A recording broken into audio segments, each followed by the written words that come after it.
alam semesta kita dipenuhi hal-hal yang menakjubkan dan juga menakutkan. Kamu pasti sudah akrab dengan kuasar, lubang hitam, materi gelap dan sebagainya. Tapi apa kamu siap mengetahui kengerian luar angkasa lain yang belum pernah kamu dengar?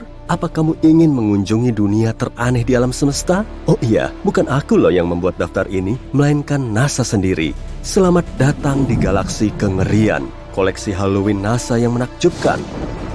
Mari ikut denganku dalam perjalanan ke beberapa planet dan tulis di kolom komentar planet mana yang menurutmu paling mengerikan.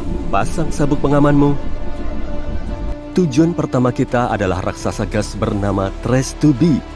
Letaknya 750 tahun cahaya dari kita. Jika memakai pesawat antariksa biasa, kita akan sampai di sana dalam 10 juta tahun. Trace 2B mengorbit sebuah katai kuning, bintang yang mirip matahari kita. Beratnya sekitar 1,5 kalinya Jupiter. Tapi apa istimewanya? Nah, kalau takut gelap, kamu pasti ogah ke tempat ini. Ini adalah planet malam abadi yang paling gelap dari semua planet yang kita kenal. Tapi letaknya tidak terlalu jauh dari bintangnya. Jadi, kenapa gelap? Masalahnya, permukaan Trace 2B memantulkan cahaya dengan lebih buruk dibanding batu bara. Oleh karena itu, tampak seperti tak ada cahaya sama sekali di sana. Kalau kamu terbang melintasi permukaan planet ini, rasanya akan seperti berjalan memakai penutup mata. Oh, sebentar. Sebenarnya ada cahaya di sana. Cahaya merah tua menakutkan yang mengelilingi permukaan planet ini. Cahaya ini diciptakan oleh atmosfer yang terbakar, yang membuat Trace 2B menjadi planet panas. Udara di sana bahkan lebih panas daripada lava. Oh, tapi kalau kamu kira itu sudah seram, biar kutunjukkan tempat berikutnya dalam perjalanan horor kita.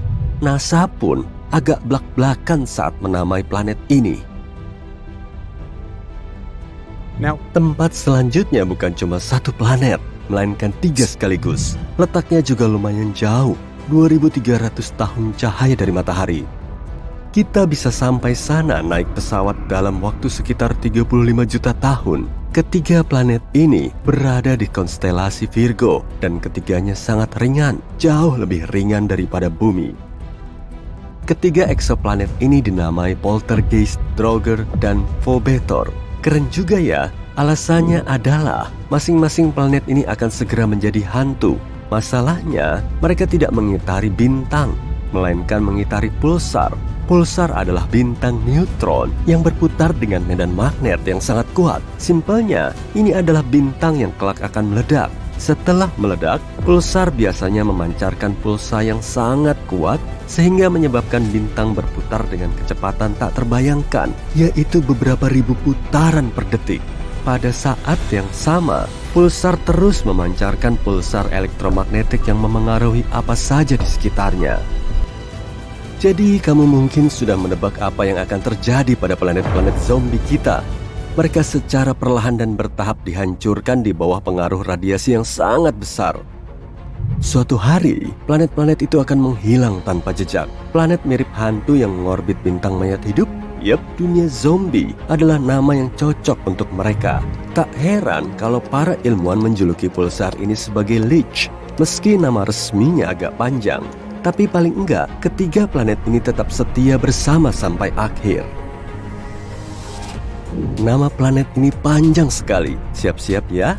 HD 189733b. Jarak raksasa gas ini 65 tahun cahaya dari kita. Kita akan butuh waktu sekitar 1 juta tahun untuk sampai ke sana naik pesawat antariksa. HD, apa ya tadi? Planet ini sedikit lebih besar dari Jupiter dan mengorbit bintangnya, sebuah katai oranye, sendirian. Sepintas, planet ini mungkin tampak ramah. Warna birunya indah dan beberapa lingkaran di permukaannya. Agak mirip langit musim panas atau busa di atas ombak laut, kan? Hoho, penampilan emang bisa menipu ya. Planet ini punya warna biru kobalt yang cantik karena atmosfernya yang berkabut dan terbakar. Atmosfer ini mengandung silikat yang mengembun saat dipanaskan. Dengan kata lain, awan di planet ini menurunkan hujan yang terbuat dari kaca. Ya, di sini hujan pecahan kaca panas. Oh, dan kalau belum cukup, ada angin kencang di permukaannya yang bergerak dengan kecepatan 8.690 km per jam. Sebagai perbandingan, angin tercepat di bumi punya kecepatan 408 km per jam, sekitar 20 kali lebih lemah. Dan oleh karena itu, ratusan ribu pecahan kaca meluncur secara horizontal melintasi permukaan planet ini dengan kecepatan yang sangat tinggi. Buat kalian yang mau mendarat di sini, silakan turun dulu. Oh iya, hujan aneh di sini bukan satu-satunya di alam semesta kita. Misalnya, ada hujan besi cair di planet Dimidium. Atau apa yang disebut planet karbon. Keberadaannya belum terbukti, tapi jika memang ada, akan ada bertonton awan hitam beracun. Dan akan turun hujan bensin murni serta aspal cair panas di sana. Oh, selain itu, tetesan air hujan ini akan meledak saat menyentuh permukaan. Lanjut aja ya. Nah, planet berikutnya amat sangat aneh nih.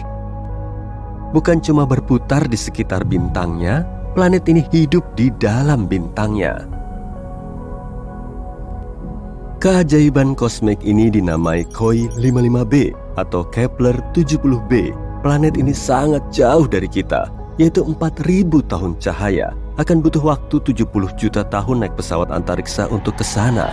Masanya 2 kali lebih ringan dari bumi dan berputar penuh di sekitar bintangnya hanya dalam beberapa jam. Dahulu kala, ini adalah planet mirip bumi biasa seukuran Jupiter yang dengan damai dan tenang mengorbit bintang Katai merahnya, KOI 55. Tapi semuanya berubah sekitar 700 juta tahun lalu. Mungkin kamu pernah mendengar bahwa dalam beberapa miliar tahun, matahari kita akan mulai mengembang menjadi bintang besar, menyerap segala sesuatu yang dilaluinya. Nah, beginilah nasib Katai merah. Cepat atau lambat, besarnya bertambah, berubah menjadi raksasa biru yang sangat panas. Hal yang sama terjadi pada KOI 55. Bintang ini mulai bertambah besar dan memanas. Secara bertahap berubah menjadi raksasa biru putih. Bintang ini siap untuk melahap planet-planet terdekatnya. Tapi KOI 55b tidak peduli. Saat bintang itu mencapainya, planet ini hanya menetap di dalamnya. Dan bukan cuma itu, selang beberapa saat, dia meninggalkan bintangnya, kembali ke orbit baru. Mustahil banget kan? Kehidupan di dalam bintangnya mengubah KOI 55b menjadi batu bundar yang sangat panas. Ini adalah salah satu planet terpanas yang kita temukan sejauh ini. Suhu di sana mencapai 6.650 derajat Celcius. Lebih panas daripada matahari yang, kalau boleh kuingatkan, merupakan bintang sebenarnya. Dan entah kenapa, planet itu masih hidup seolah tidak terjadi apa-apa. Sayangnya, cepat atau lambat, planet ini akan hilang juga. Perlahan, planet ini menguap sendiri karena atmosfer panasnya. Tapi tetap saja, entah bagaimana, planet ini berhasil bertahan dalam perjalanan menembus bintang yang sangat berbeda dibanding planet pada umumnya. Aku iri sama tekad hidupnya. Namun, tidak semua planet seberuntung ini. Beberapa secara bertahap dihancurkan oleh bintang mereka. Dan bahkan, ada pula seluruh sistem tata surya yang hancur. Planet terakhir ini adalah penyendiri yang menyedihkan. Letaknya 870 tahun cahaya dari kita. Perjalanan naik pesawat antariksa ke sana akan memakan waktu sekitar 25 juta tahun. Planet ini sekitar 1,5 kali lebih besar dari Jupiter. Ini adalah planet yang sangat kelam dan gelap. Raksasa gas terkutuk yang sangat mirip dengan Jupiter panas, yang mengorbit bintangnya sendirian. Pada saat yang sama, planet ini tata surya kita bisa saja memiliki lebih banyak planet dan kita sudah tahu ke-8 planetnya. Tapi ada planet lain yang mampu bertahan setelah tata surya kita terbentuk sekitar 4,5 miliar tahun yang lalu. Para astronom menggolongkan planet di tata surya ke dalam 3 kategori. Bumi termasuk dalam kategori pertama atau planet dalam yang berbatu-batu. Di situ ada Merkurius, Venus, Bumi dan Mars yang mengelilingi matahari. Keempatnya berada di sabuk asteroid utama yang memisahkan Mars dari Jupiter. Planet bongsor ini masuk dalam kategori kedua. Kategori ini ditempati oleh sekelompok planet luar yang juga dijuluki sebagai raksasa gas, termasuk Jupiter, Saturnus, Uranus, dan Neptunus. Keempat planet ini punya banyak kandungan es dan gas di sekitar intinya yang diyakini berbatu-batu. Kategori ketiga terletak di luar area planet lokal kita, lebih tepatnya di luar Neptunus. Di situ terdapat planet Katai seperti Pluto, Eris, dan Sedna, serta banyak objek luar angkasa lain yang lebih kecil seperti komet. Tapi temuan baru menunjukkan kemungkinan besar ada planet yang masih tersembunyi di kegelapan. Selain planet Katai dan objek luar angkasa kecil, mungkin memang ada planet baru. Berdasarkan model yang dibuat oleh para ilmuwan, tepi tata surya kita pernah punya beberapa planet berbatu seukuran Mars atau Bumi. Lama-kelamaan, planet pengembara berbatu ini berinteraksi dengan medan gravitasi raksasa gas kita yang sangat kuat. Semua planetnya kemudian terpental ke orbit yang jauh hingga keluar dari lingkungan kita. Mungkin nggak ya kalau planet seukuran Mars ini masih tetap ada di luar sana? Para ilmuwan telah bikin simulasi untuk mempelajari kemungkinannya. Menurut 50% kejadian, planet ini akan terlontar keluar angkasa saat berinteraksi dengan gravitasi raksasa gas. 50% sisanya menunjukkan planet pengembara berada di dalam orbit yang juga diikuti sejumlah objek dari sabuk Kuiper. Berarti kita cuma perlu mencarinya. Para astronom telah menemukan planet yang paling terisolasi di alam semesta. Saat itu, mereka sedang nyari bintang Katai coklat di tempat jauh atau bintang gagal yang nggak bisa memancarkan cahaya sendiri karena kurang besar. Bintang yang dilahirkan sudah punya bobot berat sehingga gaya gravitasinya juga kuat. Lalu bintang ini tertarik oleh dirinya dan suhu di dalamnya terus naik hingga akhirnya bisa memancarkan cahaya sendiri. Tapi tim tersebut malah mendeteksi planet pengembara CFDD SIR2149. Planet ini kurang lebih berumur 50-120 juta tahun dan suhu di permukaannya setinggi 400 derajat Celcius. Kalau dibandingkan dengan suhu bintang, planet ini masih terbilang dingin. Awalnya ilmuwan mengiranya sebagai bintang Katai coklat, tapi umurnya masih sangat muda. Planet tanpa bintang ini melayang-layang di luar angkasa sejauh 130 tahun cahaya dari bumi. Galaksi Bima Sakti kita berdiameter 100.000 tahun cahaya dan termasuk cukup dekat. Planet kesepian ini termasuk raksasa gas berukuran 4-7 kali lebih besar dari Jupiter. Planet ini kemungkinan telah terlempar dari tata suryanya sendiri karena pengaruh gravitasi atau masuk ke orbit planet lain. Bisa juga karena ia telah menjauh dari bintang induknya. Di tepi tata surya kita, jauh di luar Pluto, ada objek luar angkasa seukuran Pluto, tapi sedikit lebih dingin dan jauh lebih padat. Wujudnya mungkin berupa objek besar berbatu-batu yang diselimuti mantel sedingin es. Inilah planet Katai, Eris. Pluto dan Eris sama-sama menempati sabuk Kuiper atau cincin luas berisi objek luar angkasa di luar Neptunus. Sehari di sana berlangsung selama 25,9 jam, agak mirip dengan di bumi. Tapi jarak Eris ke matahari 3 kali lebih jauh dari Pluto ke sang bintang. 1 tahun di sana berlangsung lebih lama, yaitu sekitar 557 tahun di bumi. Permukaan Eris sangat cerah dan dingin. Planet Katai ini juga termasuk objek paling reflektif di tata surya karena bisa memantulkan lebih dari 95% cahaya matahari yang mengenainya. Di area yang lebih jauh lagi, ada Super Saturnus J1407b. Planet yang ukurannya lebih besar dari Jupiter dan Saturnus ini termasuk eksoplanet atau planet yang mengitari bintang induk selain matahari. Super Saturnus berjarak 434 tahun cahaya dari bumi di rasi bintang Centaurus. Inilah satu-satunya eksoplanet yang diketahui memiliki cincin mirip Saturnus. Planet ini juga punya sistem cincin yang besar, bahkan 200 kali lebih besar dari cincin Saturnus. Totalnya ada lebih dari 30 cincin yang masing-masing berdiameter puluhan juta kilometer. Di sela-sela cincin ini terdapat celah dan mungkin di situ ada sejumlah satelit menarik alias eksobulan. Kalau Super Saturnus ini bertukar tempat dengan Saturnus biasa, cincinnya akan sangat mendominasi angkasa kita. Cuma dengan mendongak kita akan langsung melihatnya. Pemandangan ini akan sangat menakjubkan karena ukurannya akan jauh lebih besar dari bulan purnama. Para ilmuwan sudah nemu ribuan planet di luar tata surya kita. Sebagiannya bisa sepadat besi, tapi sebagian lainnya sangat ringan. Lalu ada juga planet panas GJ1214b yang ukurannya lebih besar dari bumi dan lebih kecil dari Uranus. Jaraknya 4 tahun cahaya dari kita di rasi bintang Ophiuchus. planet berair ini diselimuti atmosfer tebal yang diameternya 2,7 kalinya bumi. Bobotnya sendiri hampir 7 kali lebih berat dari planet kita. Kemungkinan besar planet ini terbentuk di area yang jauh dari bintangnya. Di situ kemungkinan juga banyak mengandung es cair. Tapi kemudian GJ1214b bermigrasi ke tempatnya sekarang. Karena suhu permukaannya sekitar 230 derajat Celcius, planet ini terlalu panas untuk ditinggali. Batuan di situ juga jauh lebih sedikit dan perairannya jauh lebih luas. Gimana rasanya ya hidup di planet tanpa daratan kayak gini? Seluruh permukaannya diselimuti lautan. Tekanan dan suhu tinggi di situ membuat airnya super cair serta esnya super panas. Di planet ini juga ada materi eksotis yang nggak bisa kita lihat di bumi. Gliese 436b adalah eksoplanet seukuran Neptunus, berjarak 30 tahun cahaya dari bumi di rasi bintang Leo. Planet ini mengorbit penuh bintangnya selama lebih dari 2 hari dengan melawan hukum fisika.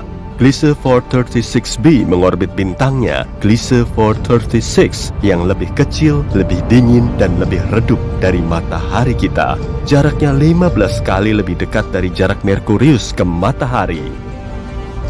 Kalau dengar kata es, mungkin kamu akan ngebayangin minuman dingin yang dikasih es batu. Tapi permukaan es di planet ini nggak dingin sama sekali, karena suhunya mencapai 526 derajat Celcius, jauh di atas titik leburnya. Meski begitu, esnya tetap berwujud padat dan panas. Hal ini disebabkan oleh gravitasi yang sangat kuat.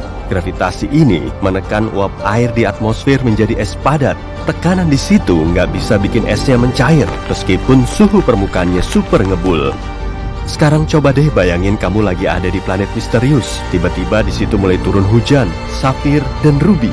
Eksoplanet jauh HATP7b adalah raksasa gas yang jaraknya 1000 tahun cahaya dari bumi, tepatnya di rasi bintang Cygnus. Planet ini 16 kali lebih besar dari bumi dan memiliki cuaca unik disertai badai kencang. Hujan di situ berupa ruby dan safir. Saat malam hari, atmosfernya dipenuhi korundum atau permata mineral yang terbuat dari bahan mirip safir dan ruby. Awan korundum bisa menciptakan pemandangan yang sangat cantik. Permukaan planet ini diterpa angin kencang yang sering berubah menjadi badai kuat, lalu menggerakkan banyak gumpalan awan ke seisi planet. Planet ini memang nggak bisa dihuni, tapi mungkin seru juga ya kalau ada yang datang ke sana kemudian ngambil beberapa bongkah permata. Cuacanya sangat ekstrim dan suhunya melebihi 2500 derajat Celcius. Venus aja yang menjadi planet terpanas di tata surya kita itu cuma bersuhu 475 derajat Celcius.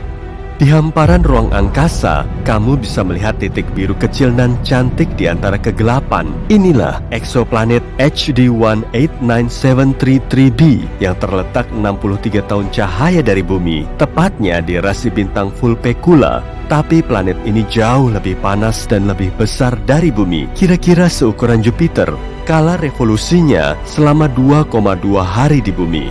Orbitnya sangat dekat, hingga posisi planet ini kemungkinan besar nggak bisa berubah. Akibatnya, cuma satu sisinya aja yang menghadap ke bintangnya, sama seperti bulan kita yang cuma nunjukin satu sisinya menuju bumi. Kondisi cuaca di situ sangat ekstrim. Anginnya bertiup hingga 8.700 km per jam, atau 7 kali lipatnya kecepatan suara. Kalau di bumi, angin terkencangnya cuma sampai 370 km per jam. Tapi nggak cuma itu aja, tetes hujan di situ nggak berasal dari air, tapi dari kaca cair. Awannya terbuat dari silikat dan partikel atom. Keduanya merupakan elemen utama yang bikin planetnya berwarna biru kobalt. Jadi warnanya nggak dihasilkan dari lautan seperti bumi kita. Bumi pernah berwarna ungu, tapi kini sebagian besarnya berwarna hijau. Meski diamati dari luar angkasa, hijau yang kita lihat itu berasal dari fotosintesis saat tumbuhan mengubah energi matahari menjadi energi yang mereka butuhkan untuk hidup dan menghasilkan oksigen. Inti dari proses ini yang kemudian menghasilkan warna hijau pada tumbuhan adalah pigmen klorofil. Tapi dulu ada suatu molekul yang bernama retinal.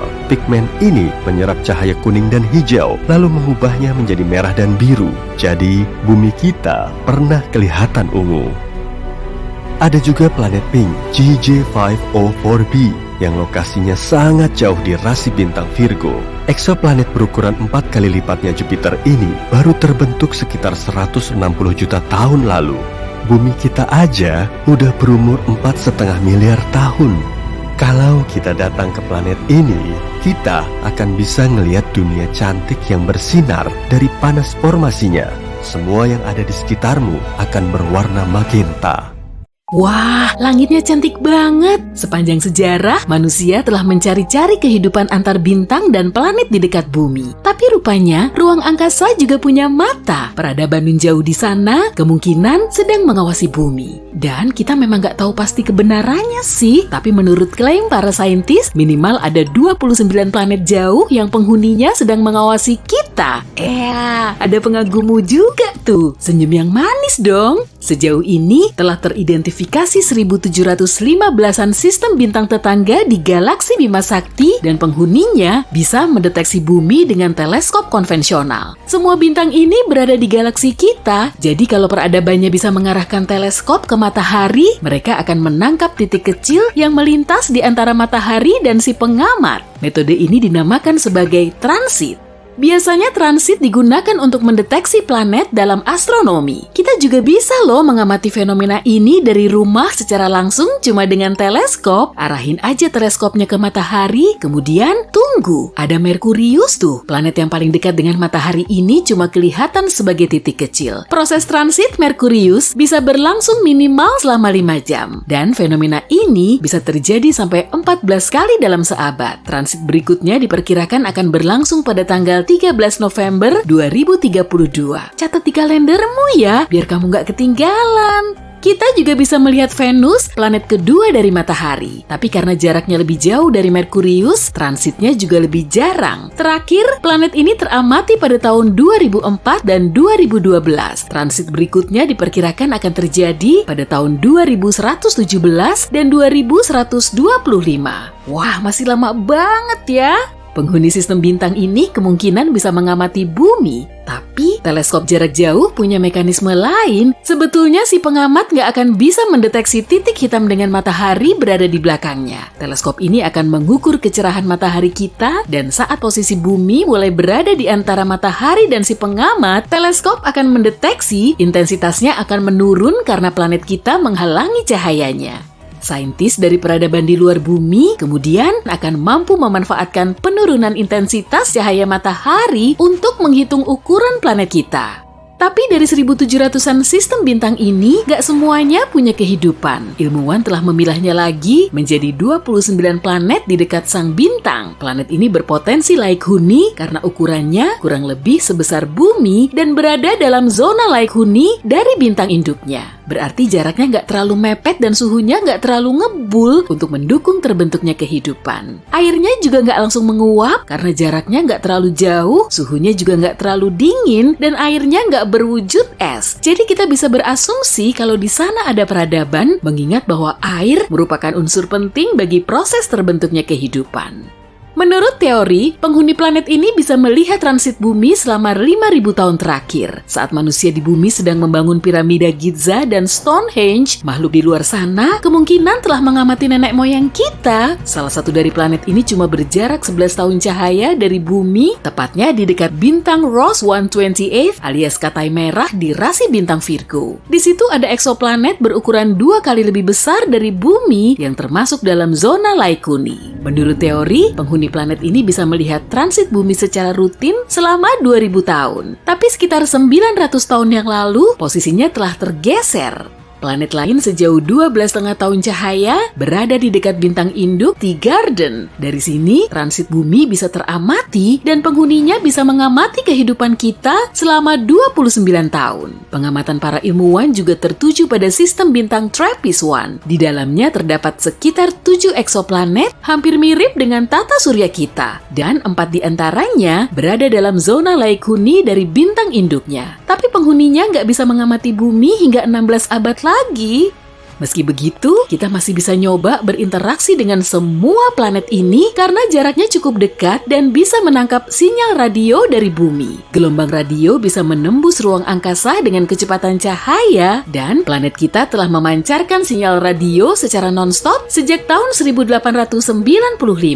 Jadi, bumi kita sangat bising dengan spektrum radionya. Kalau ada planet yang dihuni peradaban cerdas dalam jarak 125 tahun cahaya, sinyal radio kita pasti sudah sampai di tujuan. Tapi masalahnya, kita juga perlu nunggu hampir selama itu untuk mendapat balasannya. Belum lagi, mereka cuma memanfaatkan sinyal radio dalam waktu yang relatif pendek. Saat ini pun, kita lebih banyak memakai Bluetooth dan serat optik daripada radio, kecuali untuk laporan lalu lintas. Lama-lama semua sinyal radio ini juga akan lenyap.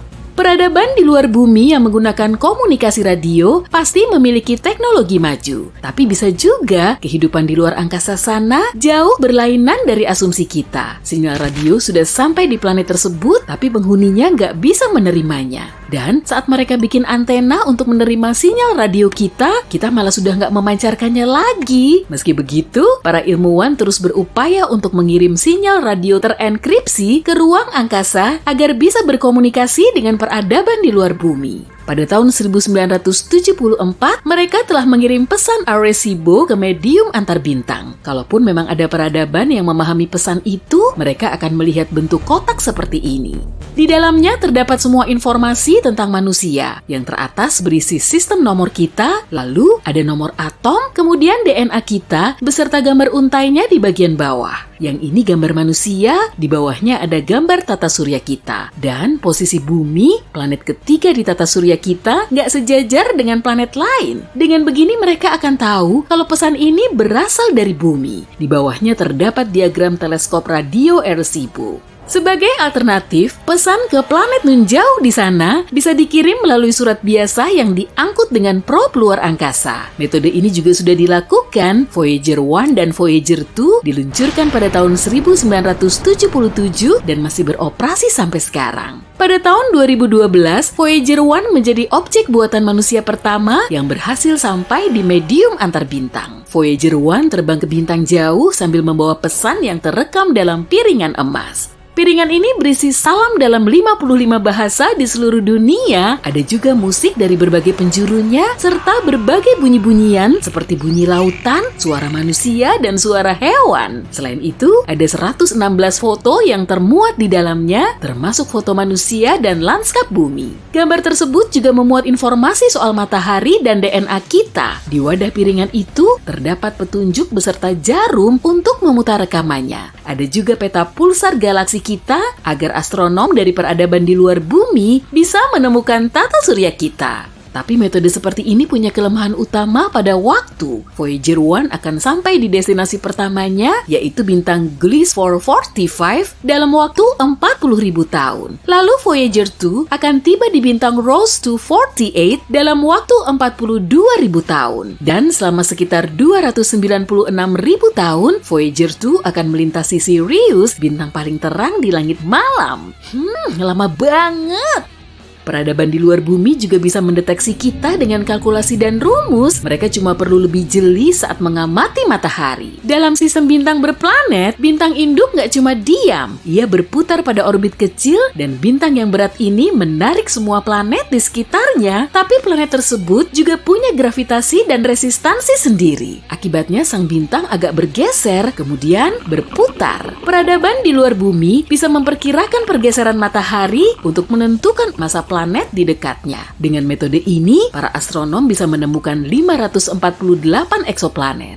Semisal kita nyoba berkomunikasi dengan eksoplanet di sekitar bintang terdekat kita, Proxima Centauri. Di situ memang ada eksoplanet, tapi radiasi dari bintang induknya bisa menghancurkan semua rupa kehidupan di permukaannya. Kalaupun kita mendapatkan sinyal balasan, komunikasinya akan berlangsung super lelet, bahkan paling lambat sepanjang sejarah karena pengirimannya selama 4,2 tahun. Dan kita perlu nunggu 4,2 tahun lagi untuk dapat balasannya. Baru kemudian kita bisa menindaklanjutinya. peradaban ini nggak bisa terbang ke luar angkasa, maka kita perlu menjemput bola. Meskipun jarak bintang Proxima Centauri paling dekat dengan tata surya kita, perjalanan ke situ perlu waktu selama 73.000 tahun dengan roket konvensional. Jadi kita perlu bikin wahana antariksa yang bisa ngebut dengan kecepatan cahaya. Itu pun masih nyita waktu sampai 4,2 tahun untuk sampai di tujuan. Semisal nih, kita beneran nemu kehidupan di luar bumi yang berlokasi di seberang Bima Sakti. Galaksi kita ini berdiameter 100.000 tahun cahaya. Jadi kita perlu waktu 100.000 tahun untuk melintasinya. Mungkin kita perlu mematahkan hukum fisika atau mengangkut semua peradaban manusia ke dalam pesawat luar angkasa raksasa yang akan terbang melintasi bintang selama ribuan tahun. Dan saat diluncurkan dari bumi, cuma kru pertama yang paling tangguh yang nantinya bisa melihat sistem bintang lain dari jendela pesawat luar angkasa.